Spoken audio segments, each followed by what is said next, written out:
Сәлеметсіңдер ме балалар? Ана тілі сабағы 22-ші сабақ. Ең алдымен каналға тіркеліп алыңдар. Бүгінгі тақырыбымыз буын. Бірінші жаттығу, оқы, мәтін бөліктерін орнына қой. Алматы. Қаланың іші сырты толған жеміс ағаштары. Дүние жүзіндегі ең дәмді алма апорт. Ол тек Алматыда өседі.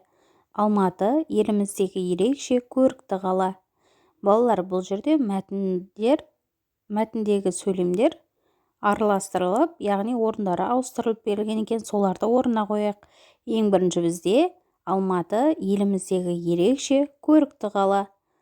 Одан кейінгі сөйлем дүние жүзіндегі ең дәмді алма апорт. Ол тек Алматыда өседі. Соңғы сөйлеміміз қаланың іші сырты толған жеміс ағаштары. Міне біз мәтін бөліктерін өз орнына қойдық. Енді балалар, Алматы туралы дереккөздерден біліп ал және сол бойынша өз ойыңды айт дейді. Егер сендер Алматы қаласына барып көрсеңдер, көздеріңмен көрген қызықтарды айтыңдар және дереккөздерден Алматы қаласы туралы көптеген мәліметтерді оқып алыңдар. Жарай ма балалар? Келесі екінші жаттығу, өлеңді оқы, жатқа айт дейді. Апорт деген алманың таттың ба сен бал дәмін. Апорт деген тәтті алма, ол өседі бақтарда. Нұрсұлтан Әлімқұлов дейді. Өлеңді оқып және жаттап аламыз балалар. Келесі бізде соңғы жаттығу, берілген буындардан 5-6 сөз құрап жаз дейді.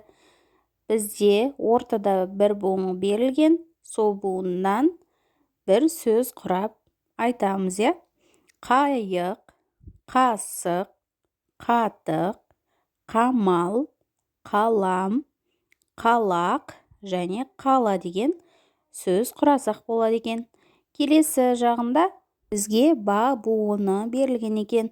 Ба буынынан сөз құрайық. Бақа, бала, батыр, бата, баға, балық деген сөздер құрасақ болады екен балалар. Жақсы балалар, сау болыңдар, каналға жазылуды ұмытпаңдар.